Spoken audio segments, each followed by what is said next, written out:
CMR Shravanam Sale up to 61% off. చిత్ర పరిశ్రమలో మీరు చాలా పోస్ట్స్ నిర్వహించారు. చాలా బాధ్యతలు నిర్వహించారు. అయితే చిత్రపురి కాలనీ అనేటువంటిది మాత్రం ఇప్పటికీ, ఎప్పటికీ కూడాను ఒక సమస్యాత్మక కాంట్రోవర్షియల్ గానే నడుస్తూ ఉంది. ఈ మధ్య అందులో దాదాపు అందరి మీద కేసులు పెట్టుకోవడం జరిగింది. అందరికీ తెలిసిన సీక్రెట్ కాదు. ఎందుకంటే ప్రభాకర్ రెడ్డి గారు ఆ రోజున దాన్ని సాధించుకొచ్చిన తర్వాత కోట్ల విజయభాస్కర్ రెడ్డి గారి దగ్గర నుంచి కొంతకాలం నిశ్శబ్దంగా ఉంటే హ్యాండ్ ఓవర్ చేసుకోబోయినటువంటి ప్రభుత్వం మళ్ళీ తిరిగి తీసుకోబోయినటువంటి పరిస్థితుల్లో నుంచి దాన్ని బయటకు తీసుకొచ్చినటువంటి ప్రముఖుల్లో మీరు ఒకరున్నారు. నేనే ఇంక ఇద్దరు లేరు అక్కడ. ఓకే, అది ప్రభాకర్ రెడ్డి గారు అండి. అది తెచ్చింది మాత్రం నేను కాదు, ఆ మహానుభావుడు కష్టపడి 67 ఎకరాలు తీసుకొచ్చాడు. సరే, చేజారిపోతున్న సమయంలో చేజారిపోతున్న సమయంలో కాదు, already orders have been issued, వెనక తీసేసుకుందాం. అంటే సొసైటీ యాక్ట్ ఏంటంటే మీరు 10 సంవత్సరాలు 8 సంవత్సరాలు చేయకపోతే they can take back the land. Government ఇచ్చింది కదా, తక్కువకి రూపాయికి 20 పైసలకి 10 పైసలకి ఇచ్చిన ల్యాండ్ కదా. చంద్రబాబు నాయుడు గారు ఏమన్నారంటే అప్పుడు, నేను మీకు వేరే చోట ఇస్తాను దూరంగా, ఇది మాకు ఇచ్చేసేయండి, నేను I can use for good purpose. అప్పుడు ఫెడరేషన్ వాళ్ళందరూ 5,000 మంది ఎంతమంది వెళ్ళి చంద్రబాబు నాయుడు గారికి నా పేరు చెప్పినట్టున్నారు.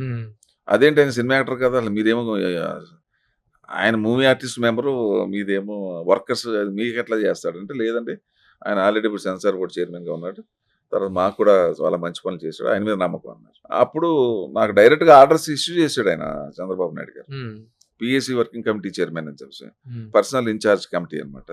ఇక నేనే హోల్ అండ్ సోల్ పర్మిషన్ పట్టరావాలా, ఏం చేయాలా, సంవత్సరంన్నర కారు వేసుకుని తిరిగా గవర్నమెంట్ ఆఫీసులకి, ఎన్నో డిపార్ట్మెంట్లు ఉంటాయండి, దాంట్లో క్లియరెన్స్ పట్టాలంటే ఇట్స్ నాట్ ఎ జోక్. మొత్తం నేను ఇక మొత్తం ఎలాగా 2 సంవత్సరాలు సినిమాలు మానేసాను, ఏం లేవు, ఒరిజినల్గా తగ్గినాయి, బట్ మనం మ్యాక్సిమం దామె చేసి పట్టుకొచ్చేసాను, ఇచ్చేసి మళ్ళీ వాళ్ళకి ఆ వర్కర్స్కి హ్యాండ్ ఓవర్ చేశాను. నన్ను ఇనానిమస్గా పాపం రామానాయుడు గారు చనిపోయి అక్కడ ఉన్నాడు, 50 లక్షలు ఇస్తా అన్నాడు, నువ్వు ఉంటే మాకు నమ్మకం, మేము ఫండ్ ఇస్తాం, ముందు మన వర్కర్సే కదా ఆయన, మరి అన్ని సినిమాలు తీసిన ఆయన. అలాగే ఇండస్ట్రీలో చాలామంది ముందుకు వచ్చారు. గవర్నమెంట్ కూడా రమణాచారి గారు ఉండేవాడు, ఆయన మర్చిపోకూడదు. ఆయన ఏమో మోడల్ హౌస్లు కట్టిస్తా అన్నాడు, నేను చేయను అన్నాను, నేను చేయలేను సార్. నేను ఇప్పుడు ఆ చిత్రపురి కాలనీ హ్యాండ్ ఓవర్ చేసేసి నా పర్యవేక్షణలో సంవత్సరం నేను అప్పుడప్పుడు చెక్ చేసుకుంటూ ఉన్నాను. ఇంకెంతకాలం చేస్తాం, ఇక వాళ్ళు చూసుకోవాలి. అది ఇప్పుడు దాంట్లో చాలా బాగా సినిమా వాళ్ళంటూ లేకుండా పోతే దాదాపు more than 60% non filmy people ఉన్నారని. మోర్ దాన్ 60 కాదండి, more than 70%. More than 70 non film people. నేనేం చేశానంటే అండర్లైన్ చేశాను, నేను పదవి వాళ్ళకి ఇచ్చేసేటప్పుడు, నేను ప్రెసిడెంట్ అని అన్నా కూడా నేను నిలబడలేదు కదా. వస్తూ ఏం చేశానంటే, దాంట్లో జనరల్ బాడీ అంటే మినిట్స్ బుక్ లో ఆ మీటింగ్ లోనే ఫస్ట్ జనరల్ బాడీ గెలిచిన తర్వాత ఇక్కడ నేను కనిపెట్టింది ఏంటంటే 1680 మంది నాన్ సినిమా పీపుల్.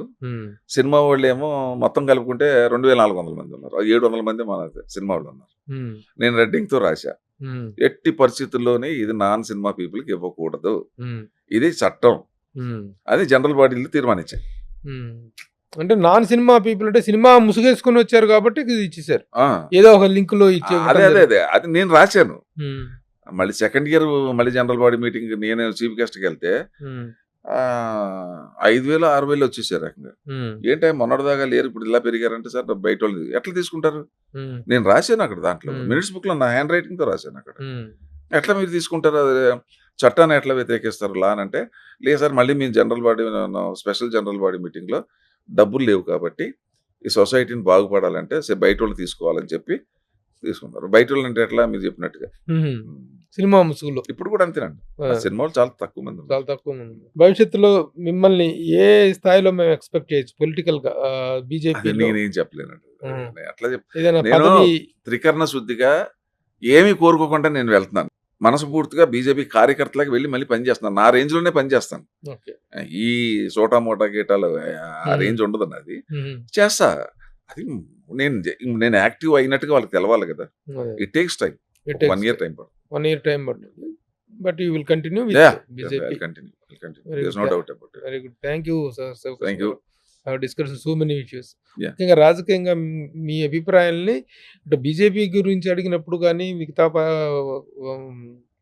ఏఎస్ఆర్‌సీపీ గురించి అడిగినప్పుడు గాని, ఆ పరిపాలన మీద అడిగినప్పుడు మీరు చెప్పిన హానెస్టీ బీజేపీ తప్పు చేసింది అనేటువంటి విషయాన్ని అంటే నేను ఒప్పుకోవడంలో ఫీల్ అయ్యానండి. అదే. ఫీల్ అయ్యాను. ఇప్పుడు కవర్ చేయాలి దాన్ని. The way you have accepted the honesty is really ఇప్పుడు నేను కవర్ చేయాలా. నేను నిజమైన రాజకీయంగా నేను ఎదగాలనుకుంటే కవర్ చేయాలా. నో దట్ నేను కూడా ఫీల్ అయ్యాను. ఎందుకు ఇలా జరిగింది? ఎక్కడ తేడా వచ్చింది అని ఆ ఫీల్ అయిన మాట వాస్తవమే. అయితే నేను ఎక్కడ ఎక్స్పోజ్ చేయలేదు. దాన్ని ఏమి నేను ఎక్స్పోజ్ చేయలేదు. అదే. ఇవాళ ఏంటంటే నేను గమని అబద్ధం ఆడలేను. అన్ఫార్చునేట్ థింగ్ ఏంటంటే నా వల్ల కాదు. చెప్పినా కూడా దొరికిపోతాను.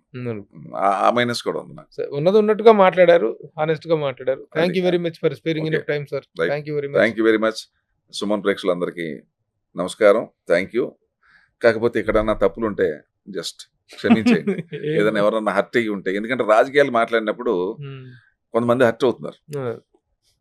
నేను మొన్న ఇలాగ ఇచ్చినప్పుడు 160 సీట్లు వస్తాయన్నప్పుడు ఆ పార్టీ వాళ్ళు ఒక 800 నాకు కెనడా, అమెరికా, జర్మనీ, ఇంగ్లాండ్ నుంచి ఫోన్లు వచ్చినాయి. ఎక్స్ట్రాడినరీ అని. కానీ ఒక 5 కార్యకర్తలు నన్ను మామూలుగా తిట్ల. సో హర్ట్ అవుతారు. నేను మా వాడు రానంటాడు ఏంటి, వీడికి ఏమి తెలుసు అని అనుకుంటారు. అది దాని అట్లా అది కూడా ఉండొద్దు అంటాను నేను. నేను వ్యక్తుల గురించి అట్ల గురించి మాట్లాడలేదు. వ్యవస్థ చెడిపోయినప్పుడు మాట్లాడాను అంతే. Okay. Thank you very much. Suman టీవీలో మీ పర్సనల్ అండ్ బిజినెస్ ప్రమోషన్స్ కోసం కింది నెంబర్కి కాంటాక్ట్ చేయండి.